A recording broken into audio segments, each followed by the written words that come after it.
نن جمعه د 1400 لومړي هجري شمسي کال د عقرب د میاشتې 20 نیټه د هلمند ولایت په مرکز لښکرګاه ښار کې د لوی احمد شاه بابا خصوصي ښوونیز مرکز څخه 13 تنه ځوانان تر 2.5 کلنۍ زده کړو وروسته فارغ او فراغت سندونه ورکول سوه. د یاد خصوصي ښوونیز مرکز مسؤل احسان الله ژواک سکون رادیو سره د مرکې پر مهال وویل خوښ دی چې نن یې ټولنې ته د انګلیسي ژبې او کمپیوټر زده کړو برخه کې زده کوونکي تر 2.5 کلنۍ روزلو وروسته وړاندې کړل او غوښتنه یې وکړه چې یاد فارغین دې پر همدې زده کړو بسنه ونه کړي بلکې لا هم هڅه وکړي تر څو نور هم په تعلیمي برخه کې مخته ولاړ سي.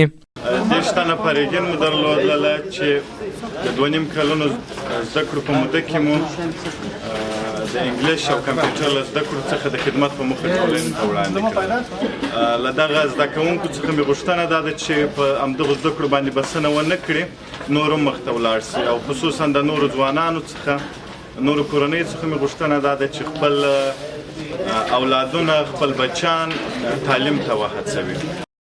د یاد فراغت غونډې فارغ سوي ځوانان هم د لوی احمد شاه بابا د ښوونیز مرکز د زده کړو څخه راضي دي او د سکون رادیو سره یې مرکه کې وویل خوښ دي چې له یو اکاډمیک ښوونیز مرکز څخه فارغیږي او د ټولنې د ښې راتلونکي لپاره جوګه کیږي.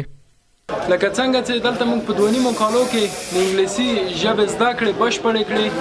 او د احمد شاه ابدالي د سنټر نه ډېر منندوی یو د موږ سره ډېرې هڅې وکړې په هر ډول هڅې لکه څنګه چې په سیم کې موږ او تاسو په سیم کې موږ ته تنها پوښتنې نه دي هغه کړي مطرح کړي بلکې موږ ته لا نورې د میډیا د لارې نه پوښتنې حل کړي دي. ډېر خوشحاله یم چې د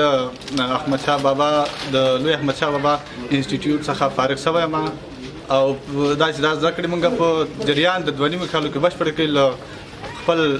استادانو څخه مشرتابه څخه ژواک څخه ډېره نړۍ مننه کوم چې موږ ته داسې زده کړې زمینه برابره کړه. موږ د 2.5 کلونو په جریان کې د کمپیوټر او انګلیسي د زده کړو څخه برخمن کړلو ډېره مننه کوم.